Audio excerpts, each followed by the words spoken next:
नमस्कार, मेरा नाम है केसरी पांडे और आप देख रहे हैं ध्येय टीवी। आप सभी का बहुत बहुत स्वागत है हमारी इस खास प्रस्तुति पर्यावरण वार्षिकी 2022 में। तमाम यादों के साथ साल 2022 खत्म हो रहा है, या यूँ कहें कि खत्म हो चुका है। नया साल 2023 नई उम्मीद और नई आशाओं के साथ शुरू हो रहा है। लेकिन अगर साल 2022 के पन्नों को पलटकर देखेंगे तो कई ऐसी पर्यावरणीय घटनाएं हुई हैं जिन्होंने हमें प्रत्यक्ष या अप्रत्यक्ष तौर पर प्रभावित किया। आइए जरा एक नज़र डालते हैं कुछ महत्वपूर्ण पर्यावरणीय मुद्दों और घटनाओं पर। एपिसोड की शुरुआत कुछ महत्वपूर्ण खबरों से करते हैं, जिनमें पहली खबर है आर्द्र भूमियों को लेकर। साल 2022 में भारत के 26 आर्द्र भूमियों को रामसर स्थल के रूप में चिन्हित किया गया है, जिससे देश में अब कुल रामसर स्थलों की संख्या 75 हो गई है। बता दें कि रामसर संधि आर्द्र भूमि के संरक्षण और कुशलता से उपयोग के लिए एक अंतर्राष्ट्रीय संधि है। इसका नाम कैस्पियन सागर पर ईरानी शहर रामसर के नाम पर रखा गया है, जहां 2 फरवरी 1971 को इस संधि पर हस्ताक्षर किए गए थे।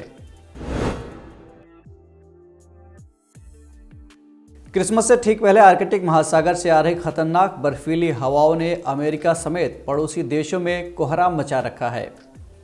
इन तेज बर्फीली हवाओं को बम चक्रवात नाम दिया जा रहा है। दरअसल बम चक्रवात की घटना तब घटती है जब वायुदाब एकाएक नीचे गिर जाता है। इसमें जब तेजी से 2 वायुराशियों के बीच दाबांतर बढ़ने लगता है तो इस प्रक्रिया को बॉम्बोजेनेसिस कहते हैं। इस प्रक्रिया के तहत वायुदाब 24 घंटे के अंदर 24 मिलीबार या उससे अधिक स्तर तक नीचे गिर जाता है और 100 किलोमीटर प्रति घंटा की रफ्तार से बर्फीली हवाएं चलने लगती हैं। वैज्ञानिकों के मुताबिक वायुदाब की ये स्थिति तब बनती है जब गर्म हवा का द्रव्यमान ठंडी हवा के द्रव्यमान से टकराता है, जिससे भारी बारिश और हिमपात लाने वाला डिप्रेशन बन जाता है। ये चक्रवात आमतौर पर सर्दियों के महीनों में आते हैं और भारी तबाही मचाते हैं। सितंबर 2022 पश्चिमी प्रशांत महासागर में 2 उष्णकटिबंधीय चक्रवातों सुपर टाइफून हिनामनोर और गार्दो पर फुजीवारा इफेक्ट देखा गया। बता दें कि अमूमन एक ही समय में और एक ही महासागर क्षेत्र में विकसित होने वाले उष्णकटिबंधीय तूफानों के बीच 1400 किलोमीटर से कम दूरी पर उनके केंद्रों के बीच किसी भी तरह की अंतःक्रिया को फुजीवारा प्रभाव के रूप में जाना जाता है। यानी ये दोनों तूफान एक दूसरे को किस तरह से प्रभावित करते हैं, यही फुजीवारा प्रभाव है। प्रधानमंत्री श्री नरेंद्र मोदी ने बीते साल 17 सितंबर को मध्य प्रदेश में श्योपुर जिले के कूनो राष्ट्रीय उद्यान में 8 चीतों को प्राकृतिक वास में छोड़ा। प्रोजेक्ट चीता एक राष्ट्रीय परियोजना है जिसमें राष्ट्रीय बाघ संरक्षण प्राधिकरण और मध्य प्रदेश सरकार शामिल हैं। चीता पुनर्वास परियोजना के लिए मध्य प्रदेश के कूनो राष्ट्रीय उद्यान को ही चुने जाने के पीछे का कारण है नामीबिया और कूनो नेशनल पार्क की जलवायु में समानता का होना। चीता जमीन पर सबसे तेज दौड़ने वाले पशु होते हैं, जिन्हें साल 1952 में भारत में विलुप्त घोषित कर दिया गया था। बोमा तकनीक की बात करें तो अफ्रीका में इस्तेमाल होने वाली इस अनोखी तकनीक का भारत के केवलादेव राष्ट्रीय उद्यान में पिछले साल प्रयोग किया गया। इस तकनीक का प्रयोग जंतुओं के पुनर्वास के लिए किया जाता है। बोमा कैप्चरिंग तकनीक जंगली जीवों के स्थानांतरण यानी वाइल्ड लाइफ शिफ्टिंग की प्रक्रिया है, जिसमें फनल या वी आकार यानी जिसे बोमा कहते हैं के बाड़ में जानवरों को प्रवेश कराते हैं। जानवरों को भ्रमित कराने के लिए बोमा में घास की चटाई और हरे रंग के जाल लगाए जाते हैं। इस प्रक्रिया में जानवरों को किसी प्रकार का नुकसान नहीं पहुंचता। इस तकनीक का सबसे पहले प्रयोग अफ्रीका में जंगली कुत्तों की संख्या को प्रतिबंधित करने के लिए किया गया था। साल 2022 के शुरुआत में टोंगा के दक्षिणी प्रशांत द्वीप में एक भयानक ज्वालामुखी विस्फोट हुआ था। इस विस्फोट से प्रशांत महासागर के चारों ओर सुनामी लहरें उठने लगी थीं। बता दें कि टोंगा द्वीप समूह रिंग ऑफ फायर में मौजूद है, जो कि प्रशांत महासागर के बेसिन को घेरने वाली ऊंची ज्वालामुखी और भूकंपीय गतिविधि की परिधि है। केंद्रीय पर्यावरण मंत्रालय ने 2022 से शुरू करते हुए हर साल 5 अक्टूबर को राष्ट्रीय डॉल्फिन दिवस के रूप में मनाने का फैसला लिया है। इसका उद्देश्य डॉल्फिन संरक्षण के संबंध में लोगों में जागरूकता फैलाना है। बता दें कि डॉल्फिन स्वस्थ जलीय पारिस्थितिकी तंत्र के एक आदर्श संकेतक के रूप में काम करती हैं। IUCN की रेड लिस्ट में गंगा डॉल्फिन को लुप्तप्राय प्रजातियों की श्रेणी में रखा गया है। मौजूदा वक्त में पानी का डायवर्जन, प्रदूषण और आवासों का नष्ट होना इनके लिए प्रमुख संकट है। ऐसे में इनका संरक्षण काफी जरूरी हो जाता है। सिंगल यूज प्लास्टिक के बढ़ते इस्तेमाल को रोकने के लिए केंद्र सरकार ने 1 जुलाई 2022 से इस पर बैन लगा दिया। सिंगल यूज प्लास्टिक, जैसा कि इसके नाम से ही जाहिर है कि एक बार इस्तेमाल करने के बाद इसे फेंक दिया जाता है। इसका नतीजा ये होता है कि जगह जगह आपको प्लास्टिक कचरे का अंबार देखने को मिल सकता है। अब दिक्कत यह है कि ये प्लास्टिक हजारों सालों तक वातावरण में बने रहते हैं, यानी नष्ट नहीं होते हैं, जिसके कारण जीव जंतु और पर्यावरण को भारी नुकसान होता है। मानवीय गतिविधियों का सबसे ज्यादा असर दुनिया की जैव विविधता पर पड़ा है। इसमें कई प्रजातियां शामिल हैं, जिसमें से एक है डुगोंग। भारत की तटीय सीमा से लगे सागरों में पाए जाने वाले इस प्रजाति के संरक्षण के लिए देश का पहला डुगोंग संरक्षण केंद्र स्थापित करने का फैसला लिया गया है। बता दें कि डुगोंग को समुद्री गाय भी कहा जाता है। इनकी IUCN स्थिति सुभेद्य या अंग्रेजी में कहें वल्नरेबल है। इन्हें शिकार, इनके पर्यावास का क्षय और मानवीय मत्स्यन गतिविधियों से खतरा है, यानी फिशिंग से। 1972 का संयुक्त राष्ट्र पर्यावरण सम्मेलन या द स्टॉकहोम सम्मेलन ने 2022 में अपने 50 वर्ष पूरे किए। इसी उपलक्ष्य में स्वीडन में स्टॉकहोम +50 सम्मेलन आयोजित किया गया। स्टॉकहोम कन्वेंशन कानूनी रूप से बाध्यकारी एक अंतर्राष्ट्रीय कन्वेंशन है। इसका मकसद पर्यावरण में उपस्थित स्थायी कार्बनिक प्रदूषकों को धीरे धीरे कम करना है। इस कन्वेंशन में 183 पार्टियां शामिल हैं, जिसमें से 151 देशों ने इस कन्वेंशन पर हस्ताक्षर किए हैं। भारत ने मई 2002 में इस कन्वेंशन पर हस्ताक्षर और जनवरी 2006 में इसका अनुसमर्थन यानी इसे रैटिफाई किया था।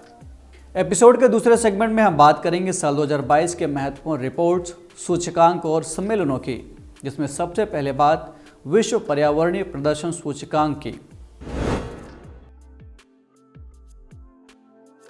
वर्ल्ड इकोनॉमिक फोरम द्वारा विश्व पर्यावरणीय प्रदर्शन सूचकांक रिपोर्ट जारी की गई है, जिसमें शामिल किए गए कुल 180 देशों में भारत को 5 निम्नतम देशों में शामिल करते हुए 178वें स्थान पर रखा गया है।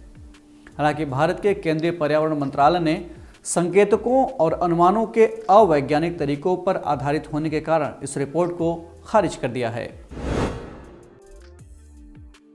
पर्यावरण, वन और जलवायु परिवर्तन मंत्रालय ने 17वीं भारत वन स्थित रिपोर्ट 2021 जारी की है। इस रिपोर्ट को द्विवार्षिक रूप से भारतीय वन सर्वेक्षण द्वारा प्रकाशित किया जाता है।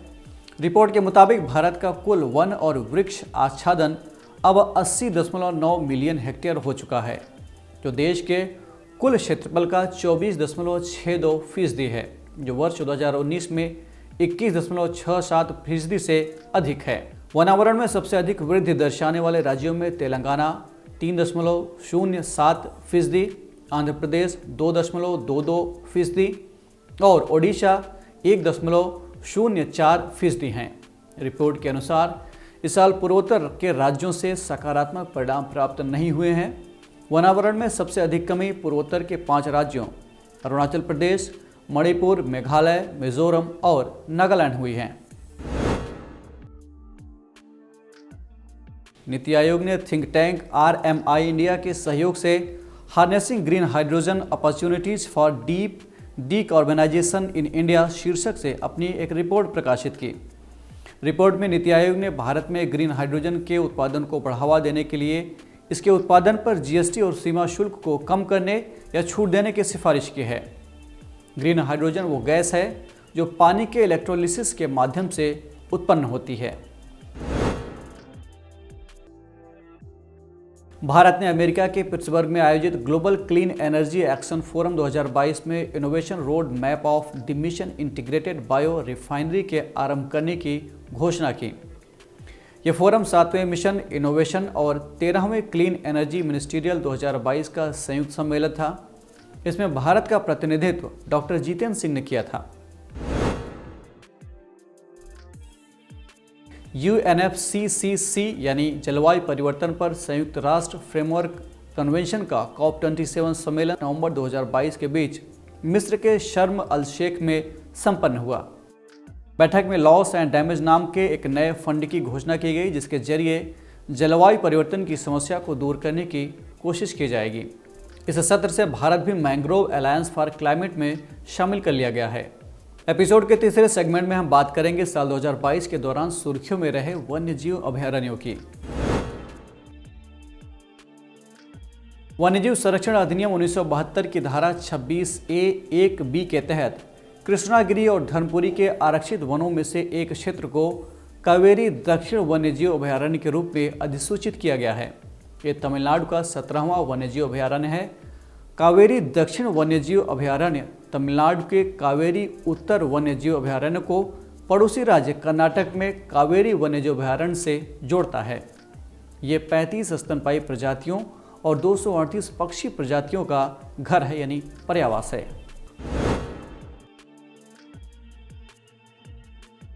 तमिलनाडु में विल्लुपुरम के पास स्थित काजुवेली आर्द्रभूमि को पर्यावरण, जलवायु परिवर्तन और वन विभाग द्वारा 16वां पक्षी अभयारण्य घोषित किया गया है।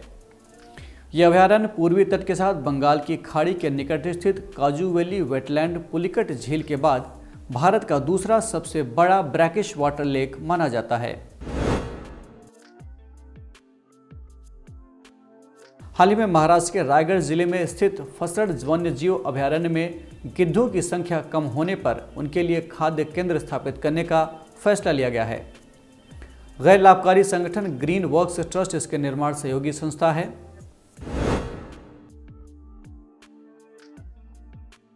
दक्षिण भारतीय राज्य केरल ने अपना पहला साइंटिफिक बर्ड एटलस लॉन्च किया है पिछले साल।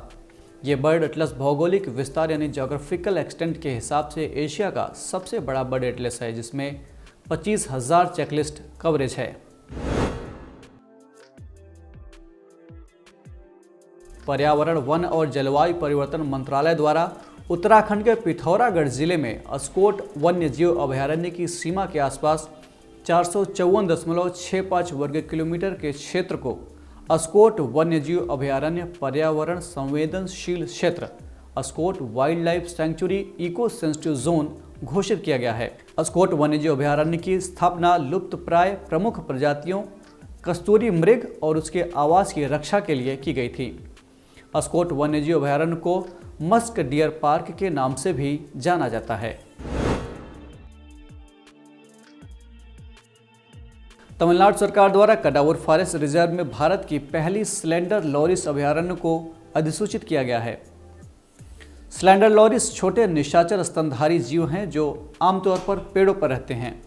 इनकी 2 प्रजातियां होती हैं, श्रीलंका में पाए जाने वाले रेड स्लेंडर लॉरिस और भारत में पाया जाने वाला ग्रे स्लेंडर लॉरिस। एपिसोड के चौथे सेगमेंट में हम बात करेंगे साल 2022 में नए खोजे गए तमाम जंतुओं और संकटापन्न प्रजातियों की। दरअसल मणिपुर में चेरी ब्लॉसम की एक नई प्रजाति खोज की गई है। चेरी ब्लॉसम या सकुरा जापान का राष्ट्रीय पुष्प है। इस खोज के साथ ही भारत सकुरा मैप में शामिल होने वाला 28वां देश बन गया है। खोजी गई इस नई प्रजाति का नाम दिल्ली विश्वविद्यालय के वनस्पति विज्ञानी प्रोफेसर डॉक्टर दीनबंधु साहू के नाम पर प्रूनोस दीनाबंधुना रखा गया है। रेड सैंडर यानी रक्तचंदन की लकड़ी, जो अभी तक IUCN के रेड डेटा लिस्ट में नियर थ्रेटेंड के रूप में सूचीबद्ध थी, अब उसे संकटापन्न यानी एंडेंजर्ड की सूची में डाल दिया गया है।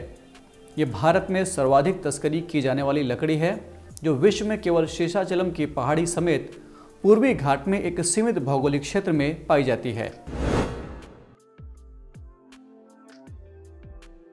बर्ड लाइफ इंटरनेशनल की वार्षिक समीक्षा the state of the world's birds ने चिंतित करने वाले आंकड़े पेश किए हैं। इसके मुताबिक पक्षियों की 10,994 जीवित प्रजातियों में से 48% की आबादी घट रही है। इसमें से 798 को विलुप्तप्राय, 460 को लुप्तप्राय और 223 को गंभीर रूप से लुप्तप्राय की श्रेणी में रखा गया है।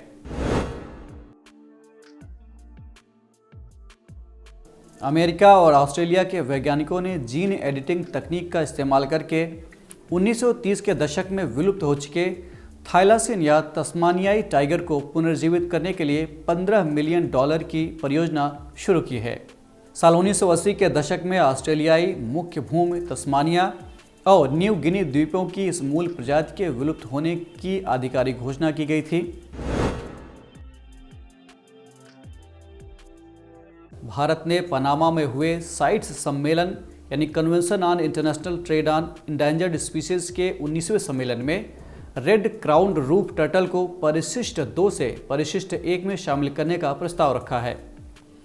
Red crown roof turtle Bharat के स्थानिक 24 प्रजातियों में से एक मीठे पानी में पाए जाने वाली कछुए की एक प्रजाति है, जो नेस्टिक साइट्स वाली गहरी बहने वाली नदियों में पाई जाती है। भारत के साथ साथ यह कछुआ बांग्लादेश और नेपाल में भी पाया जाता है। तो ये थी पर्यावरण से जुड़ी साल भर की कुछ अहम खबरें। हम उम्मीद करते हैं कि ये खबरें आपको आपकी परीक्षा में सफलता दिलाने के लिए महत्वपूर्ण साबित होंगी। बहरहाल आशावान होना और सकारात्मक सोचना मनुष्य की प्रवृत्ति है और इसी सोच के साथ हम स्वागत करते हैं साल 2023 का और उम्मीद करते हैं कि यह साल आपके लिए मंगलमय होगा।